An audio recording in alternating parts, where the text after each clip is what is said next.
So I have been watching / reading My Hero Academia on and off for about 6 years now. I found the series in mid-2016 and seasons 1 through 3 absolutely astonished me. I loved this series, man. And recently, I know this series has begun to get this wave of slander that's starting to hit it. It's a little weird why it's coming now because the series has had issues for a very long time. But people, for some reason, are saying the series has never been good and all these different things, which just flat out isn't true at all. Season 4 was one of the best seasons of anime I have seen in a very long time. I loved the Overhaul dynamic. I love Overhaul as a villain. Mirio, that's my guy, right? I'm Still a Million is one of my favorite moments in Shonen. I absolutely adore it. While yes, I don't necessarily love the slideshow that they gave Mirio. That was definitely more of a stylistic choice rather than an animation or budgetary constraint. I definitely do think that season 4 was like peak My Hero, right? Obviously Deku flying into the air with Eri on his back and landing those like consecutive normal punches. That was sick, dude. That animation was so crisp. Real quick pause on this video. Ladies and gentlemen, I have a question for you.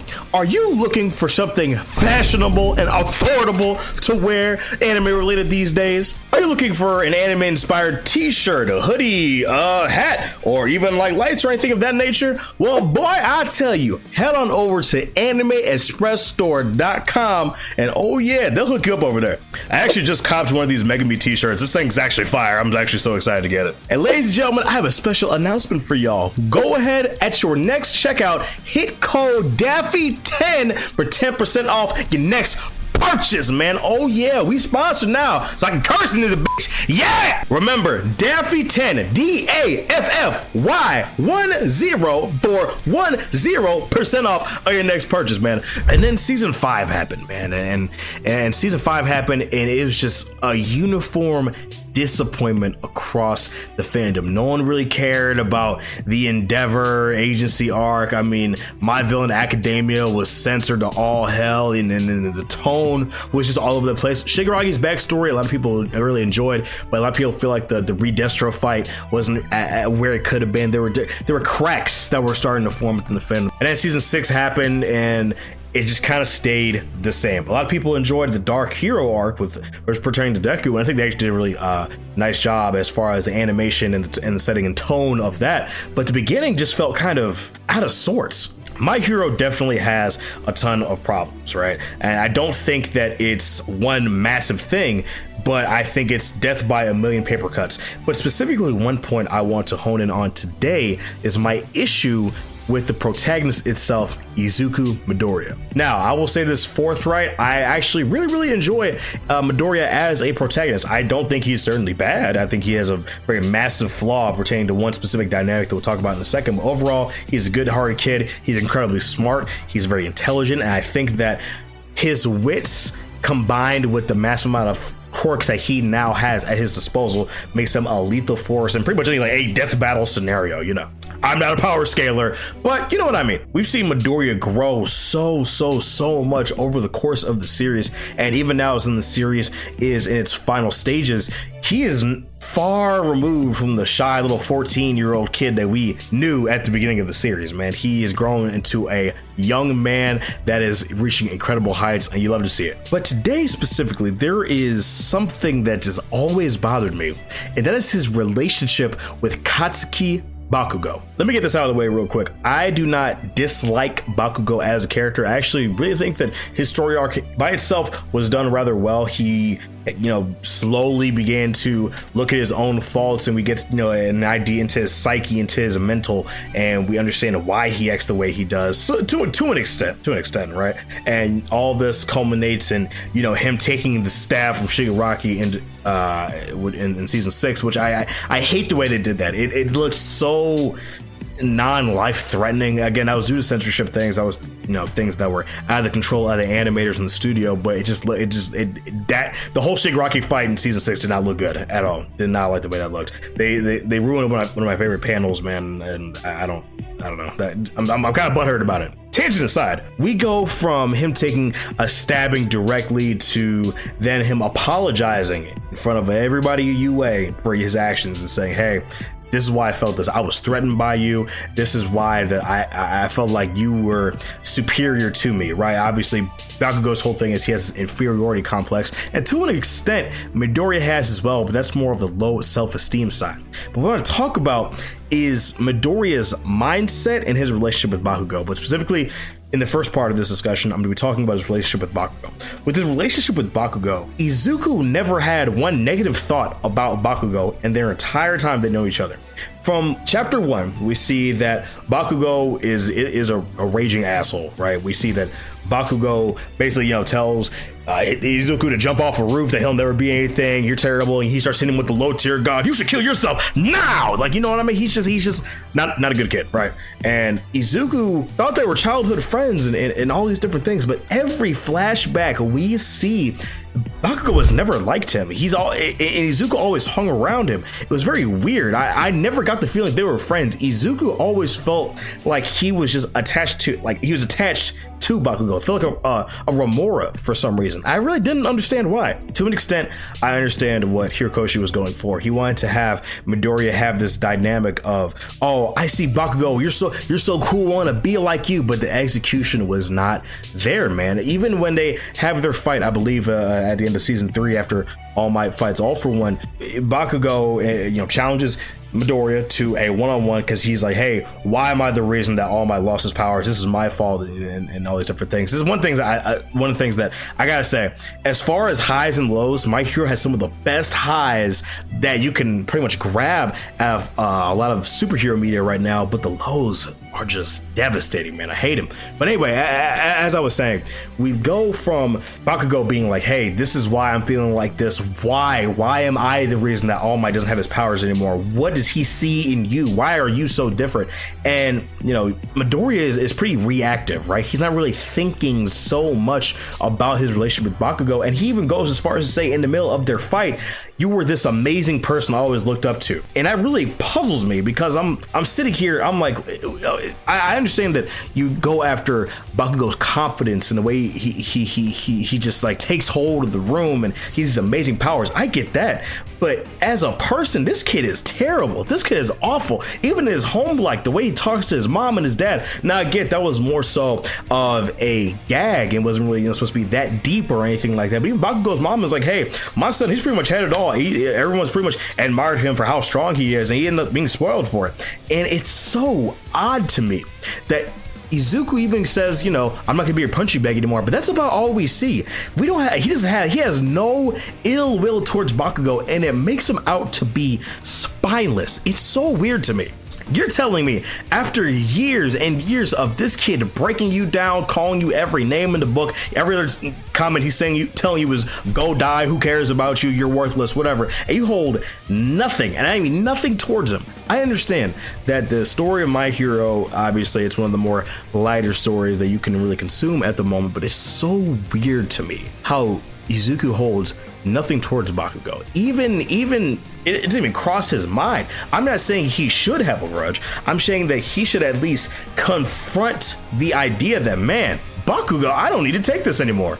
Or wow, Bakugo's a horrible person. What's wrong with him? Right? Because usually Bakugo's attitude is played off as a joke, but he doesn't at any point think, man, you are horrible. And it's so weird because when we look directly at his fight with Todoroki, as I was rereading, preparing for this video, Deku was standing on business. He was talking to him. He was like, listen, he was like, I'm gonna win. Regardless of anything you're saying, this is me. I wanna win just as badly as you do. And he wasn't backing down. And so when I look at their dynamic, he's always so meek and shy around Bakugo. And it's so odd to me. I don't know why. It makes Izuku to be spineless socially. Very weird. I don't like it. And I think one of the bigger issues I also have with Izuku's mindset is he has this mentality towards Shigaraki that he has not had with other villains, and Shigaraki is arguably one of the worst threats he's ever had. In fact, I would say that possibly Overhaul is a worse person, considering that Overhaul is an actual child abuser as well, besides being a murderer. But Shigaraki, he gives this leniency to. He thinks that Shigaraki needs to be saved. He sees Shigaraki through the visages, and he witnesses him kind of being controlled somewhat by All For One, and he's like, oh well, I think this guy needs to be saved. But Shigaraki was awful before he was possessed by All For One. Well, yes, I understand that All For One kind of molded Shigaraki into what he is, but the thing is that he's not really taking into account Shigaraki's own accountability for his actions, right? Now, regardless of how you grew up and all these different things, and I get that, you know, Shigaraki has this tragic backstory, but he still chooses on the daily to do these deeds, regardless of whoever's in his ear, and he's choosing to lead all his people in the Paranormal Liberation Front. And so Deku having this idea of, I need to save him, I need to find somebody to defeat him, but I need to save him from All For One. It's so odd to me because he didn't have this energy for Stain, he didn't have this energy for Overhaul. And like I said, with Overhaul, it wasn't a question. He wanted to knock Overhaul's head off, right? Now, obviously he didn't kill him, but he still defeated him, and he still gave him the work, he still gave him the business. And so it's this weird leniency with Shigaraki specifically, where I feel like Deku's naivety kind of just comes forward. And it really bothers me because it's just so inconsistent. We even look at Muscular, right? Willow, Muscular, again, serial killer, has no issues killing people with these quirks and all these different things. And Deku really wasn't rocking with him at all. I mean, he almost killed him and Kota at one time. And as soon as the Vigilante Deku arc came around, he basically one-tapped him. So it's so weird to me why Shigaraki gets this special treatment.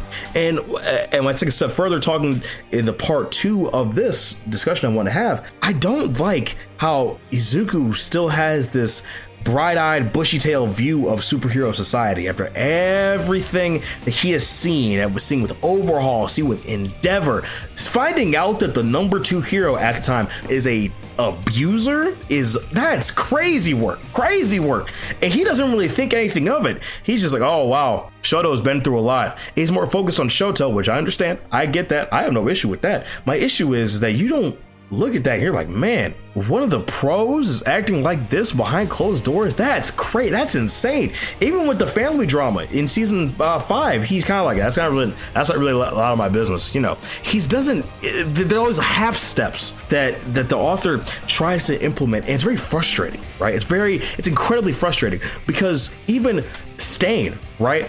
Take a look at Stain. We see that Stain is this fanatic. He is rabid, right? He loves All Might. He's cutting people down and all these different things. And at no point does Izuku look and he's like, what is going on to produce a mentality that could create a being like Stain, right? Is it something involving superhero society? Is it something involving quirks itself? How was Stain created? And trying to find out, right? He's very reactive. And here's the thing, people are gonna say, oh, but he's only 14, 15, whatever like that. But here's the thing, it's been shown over and over and over and over again that Izuku is a very smart young man. He's extremely intelligent. So when he doesn't confront these ideas, it's very frustrating, right? I feel like I'm ranting because I don't have a script in front of me, but I need to get this off my chest, man, because people are slandering my hero up and down, and do I think the series deserves all of that? No, obviously. We're not gonna sit here and act like everyone wasn't tuned in, but one of the things obviously is the animation, of course, and the writing. It kind of feels like there's really no stakes, and even with the stakes that we do get as far as like character like sacrifices and all that, I mean, be honest with me, who really cared about Moon Knight's death? Dude, whoever the chick was, I don't really care, right? One of the teachers, you know what I'm talking about. I mean, even Night Eye, right? I mean, we saw him for what, a season and a half, and he died. I mean, even that, I was kind of just like, I wasn't really digging it. Now, I understand as well that there's some stuff going on in the manga where like people are apparently just dying left and right, and that's perfectly fine. That's perfectly understandable. I see that the story's coming to a close. We gotta close up some of these stories, but like even it's starting to feel like too little, too late. Even in the Dark Hero arc, right? I definitely feel like we should have had a little more of that. I would have wanted. I love Deku's design there, right? I love the setting, love the tone, right? It was darker, but it was appropriate. And here's the thing: I'm not one of the people that like outright hate the gentle criminal stuff. I think it was kind of coming at a weird time, but I don't outright dislike it or anything like that. I have no problem when My Hero has a lighter tone. It's obviously the some of the core of the series, right? But man, there's all these ideas that Hirikoshi just passes by. He drops seeds for, but he doesn't really. I don't know. It's so weird. And I know it pertains to the first part. I know that obviously Midoriya is not the type to hold grudges and all these type of things, but it's almost weird how he just never has the thought. I would much rather him at least think a thought and then be like, no, I can't do this, and give us reasons why, right? Like, you look at Thorfinn in Vinland Saga. There are multiple times in season 2, or even later on, where he's like, I could kill this person, but he's like, no, this is what I want to do, right? I want to do the right thing. I want to be a better, stronger person, right? The thought comes across his mind, but for Izuku, it's just he does not have that. He's just good all the time. He's like Tanjiro. It's so odd to me. There's no darkness or anything in Midoriya, which is, I'm not saying that you had to have darkness within you to be a good protagonist. I think he's a good protagonist. It's just one of my biggest flaws and biggest issues with him. But yeah, man, I definitely want to get this off my chest. I definitely wanted to sit here and discuss it. What do you think? Do you guys think that Midoriya's mindset, as far as like hero society, all these things, is off, or is weird, or even his relationship with Bakugo? Do you feel like Midoriya is a doormat socially, right? Specifically when it comes to Bakugo, it's I don't know. Weird, very weird. I think, obviously, when I say that he has a hold of grudge, I mean, Koda literally kicked him in the balls or whatever, and he still went out to save him, right? Obviously, Koda's being a kid. He doesn't really, have anything like that. It's just, man, very weird. Very, very, very weird. But yeah, it's me, boy, Dad, for guys. Just thank you guys so much for joining me on this video. Make sure you leave a like in the video, subscribe, and I will see you guys in the next video. Now, make sure you take care of yourselves. Have a good one. Peace.